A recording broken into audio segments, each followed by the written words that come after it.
Keith Ingram here from the Texas Secretary of State's Office Elections Division on SB 9. Thank you for being here, Mr. Ingram. I had a lot of questions. If you'll give me just a second, I'm looking through my notes.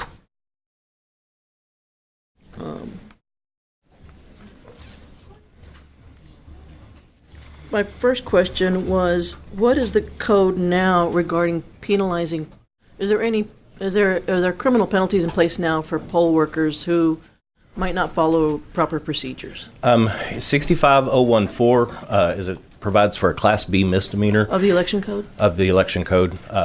If the poll workers don't do a precinct return, if it's a precinct counting county, we've got about 20 to 30 of those depending on the election. Say that again. What's the penalty? Class B. Class misdemeanor. B misdemeanor. Yes. And what does that mean in terms of punishment? I'm not sure. I think. Do you know what the range of? So that means they could. I think they're up to 6 months. Is in that jail. a fine or is that prison? I don't know. It can be both. A Class B misdemeanor can be up to 6 months in prison, I believe, but I would defer to criminal law experts on that. Okay. So, and restate again, what would be the infraction? 65014 provides for counties that don't have a central count have to do the precinct return that night in the polling place, and if they don't, it's a Class B misdemeanor. And meaning don't have a central count, meaning they don't have procedures in place to say we're going to gather at the courthouse, for example. Right. You know, the traditional way of counting ballots is hand counted in the precinct on election night, and we have anywhere from 20 to 30 counties who follow that model depending on the election. If it's a lower turnout election, we'll have more counties hand counting in the polling place. If it's a higher turnout, then there'll be more counties doing central count. So I'm guessing that's old language?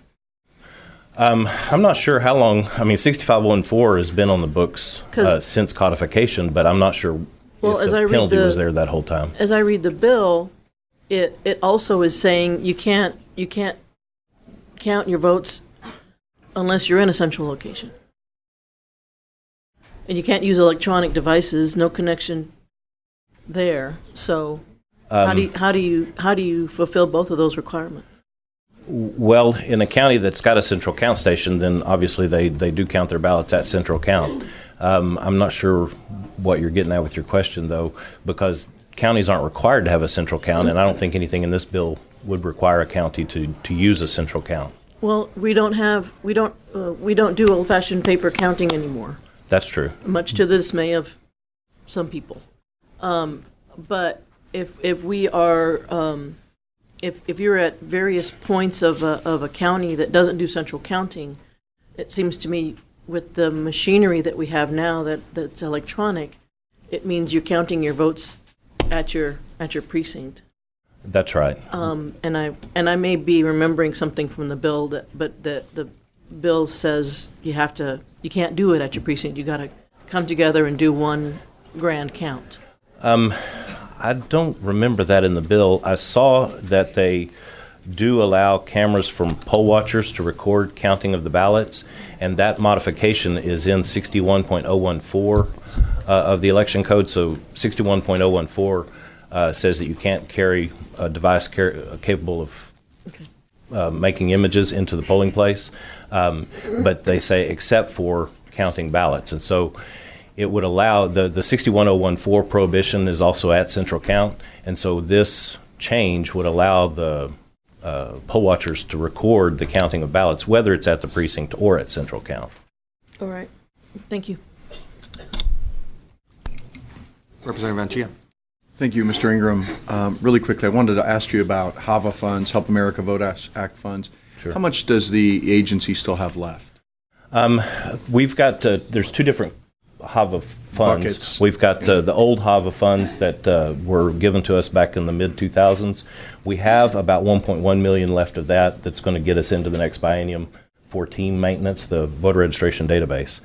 We just last year received a new appropriation of $23.3 million from the federal government, $1.1 million matched by the state, and out of that money we've spent about $950,000. We've obligated $9 million more for election security assessments, and we have about $13 or $14 million left on top of that we were planning to use to assist counties with remediation efforts after they get assessed. So the bill calls for additional technological security measures on DREs. What would you project to be the HAVA fund allocation should this bill Chairman Anchia, be? there was some concern about the fact that this is not on the bill in terms of HAVA funds. So there are technological security measures that are called for that would be absolutely paid by HAVA, and I'm trying to understand how much it would, how many HAVA funds would go to the technological security measures. It's completely appropriate. Do you remember what section of the bill that was? I saw it as well. So originally it's section 4, page 19. Because the way that we read that, yeah, there we go. It's 4.01. The way that we read that, it's not going to require any expenditure of funds. This is something that our office is tasked with communicating to the counties best practices for technological security, and that's part of what we're already doing with our election security assessments. And as that, those are paid for by HAVA, but this we don't think adds any responsibility to that. So for the existing tasks that you have, that is, you do use HAVA funds. You do not read this as triggering the need for expenditure of any funds, including HAVA funds. That's right. Okay. This Thank just, you. I think, requires more clear procedures on our part. Okay, that's all I was asking. Okay, thank you, Representative. Any other, Representative Israel? Yeah, found some more notes. Mr. Ingram, this may be a question for the OAG, but I wanted to give you, get your take on this as well. Given the controversy that we had earlier this year about the mandate that went out around the state about the voter database, this language in 4.01 gives direct access to the electronic voter database to the Attorney General. Right. Why would we do that? Currently, the Attorney General has the same public access that anybody could have, and they want to have access. This says immediate, if I'm not mistaken. Right, and they want to have a login to the full database of team so that they can do criminal investigations without having to. You may not appreciate that, but that makes me really nervous, given what happened earlier this year. I'm very concerned. Do you know who requested this? Was this the OAG request? Were you consulted as this was put into the bill?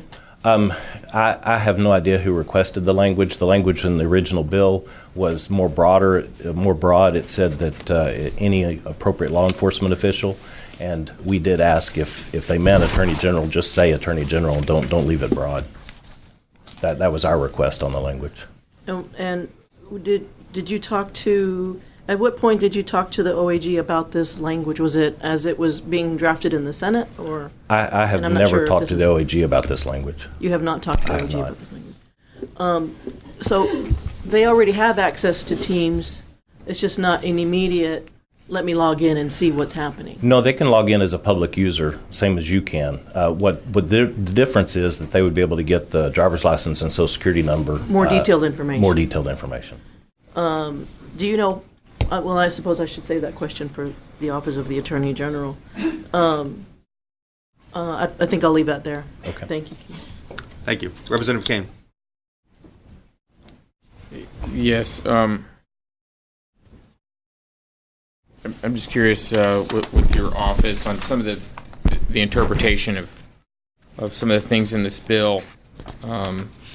There's some sections about kind of internet connectivity. There's one that's discussing cellular devices being in the counting, central Right. counting, and I'm concerned maybe some of the wording could be a little better. That what's y'all's interpretation? What does that mean if it can't be connected to the internet? Would that mean the device needs to be powered off or in airplane mode?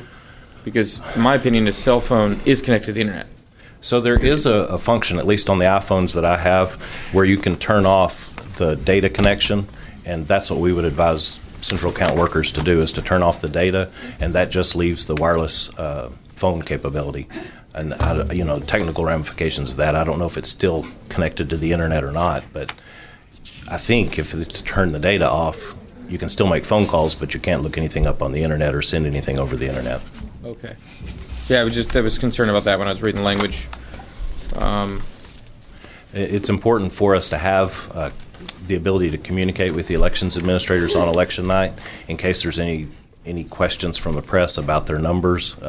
Oftentimes there are digits transposed, or people put the wrong vote totals in they flip the candidates' vote totals, and so the Associated Press will call us and say, it looks like Culberson County's made a mistake. Can you check with them? And so we'll call Culberson County and find out what the problem is. Okay.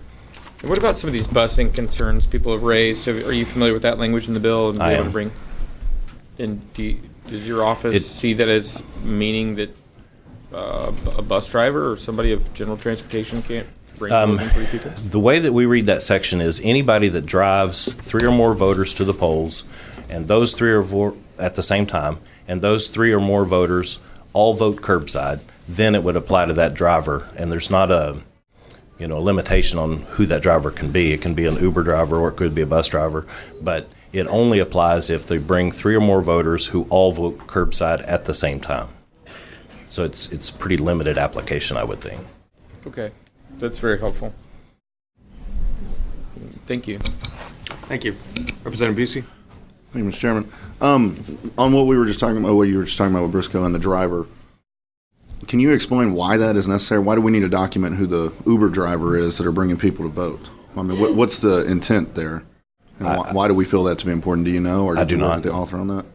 We'd have to talk to the author on that. Okay, that's not something your office wanted or requested or worked with them to put into this bill. No. Let me ask you another one. Section 107 of this bill, it takes what are Class A misdemeanors right now, makes them state jail felonies. I'd love to get some elaboration on what that means here. Is this talking about people like if my friend and I go vote together and I ask them a question and I'm not eligible for assistance, then we just committed a state felony? Is that what bill would be saying? Like in the ballot box, hey, how do I do this? Or, oh man, I forgot, we were just talking in the car. A simple, friendly question. Are we making those simple, friendly interactions that we might have with our spouse or with our 18-year-old child who's voting for the first time a felony? The unlawful assistance that's being discussed is in 64.036, and it's got a list here of specific actions that would constitute unlawful assistance, and none of the things that you described would be that. This is if you assist a voter in preparing their ballot and you prepare it a way different than the voter wanted, if you tell the voter how they should vote, if you indicate what they should vote, or if you provide assistance to somebody that is not qualified for assistance or didn't request assistance. So that's the limitation on what will be criminalized. So that last section, qualified for assistance, not qualified for assistance, or didn't request assistance, can you elaborate on who's not qualified, again, with the scenario of maybe a parent and their first-time 18-year-old voter? I'm sorry, I misspoke. The fourth one is provides assistance to a voter who has not requested assistance or didn't select that person to assist them, so it doesn't have anything to do with the voter's qualifications. So your understanding is, what if you are a first-time voter with your parent, you're able to ask your parent for assistance? No. Okay. No, to be eligible for assistance, you have to have a physical disability that renders the voter unable to write or see, or an inability to read the language in which the ballot is written. So that's what I'm getting at. If I'm with a first-time voter, an 18-year-old family member, they ask me a honest question in the ballot box, did a felony just get committed under this law? Is that your understanding, if this was to become law? Well, I don't know. It would depend on the question, but I mean, you know what I mean? You're not supposed to be talking at the ballot booth, but I mean, people do, but doesn't mean that they're providing assistance. No, I fully agree. I know you're not supposed to be talking. Right now it's a misdemeanor. I just feel like a lot of times if people are taking their kid for the first time, these are going to be honest mistakes that happen. The kids, it's their first time to vote. I mean, I'm calling them kids. They are adults. We're talking about 18-year-olds. We're talking about people that are nervous, haven't done this before. They're going into the ballot box. And I'm just wondering if it's y'all's interpretation that if this becomes law and they ask a question like that and somebody witnesses it and turns them in, did that 18-year-old just commit a felony under this law? I don't think so. And again, it would depend on what the question was. Generally, whenever I was telling my kids about how to vote. I told them if you have a question or the machine you don't understand how to operate it, ask the poll worker. And so that's the poll worker's province. But even that's not assistance. Assistance is helping a voter do the act of voting. What It's about not- like content of voting? The mother and the child, they spend time going over some propositions that are going to be on the ballot. Child doesn't remember. They just ask, how are we voting on Proposition 14? Is that a felony under this law? That's a crime already. That's 61008. Okay. So right now, And 61008, I believe, is a felony, but it could be a Class A. So you don't see this impacting an Class 18-year-old B. first-time voter asking their parent inadvertently because they didn't think about the law because they didn't study the election code as an 18-year-old going and vote. You don't think this impacts them innocently asking a parent or friend who's with them? I do not. And if it is a crime, it would be a 61008 crime for the parent to tell the child how to vote. Okay. Well, that And that's seems a like Class something we B need to address as misdemeanor. well. I don't think our intent here should be putting children that are first-time voters in jail because of an honest mistake. I think we need to think about the severity of these punishments. Thank you, sir. Thank you. Members, any other questions? Representative Anchia? Thank you, Mr. We will Chairman. be-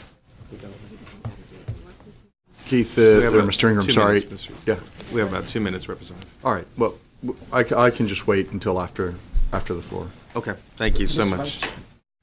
Okay, so we're going to go ahead. Members, we are convening today on the House floor at 10 a.m., so it's in the intent of the chair to recess. If there is no objection, the committee will stand recessed. Mr. until- Rice, I have a question, please. Yes, sir. To be recognized. I would like us to come to a vote or decision on whether we're going to allow more registering prior to gaveling out so people can have time to schedule appropriately. Oh, you're not recognized for that motion at this time, sir. Thank you.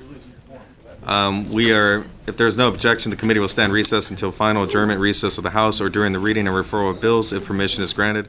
The chair hears no objection and the committee is recessed until final adjournment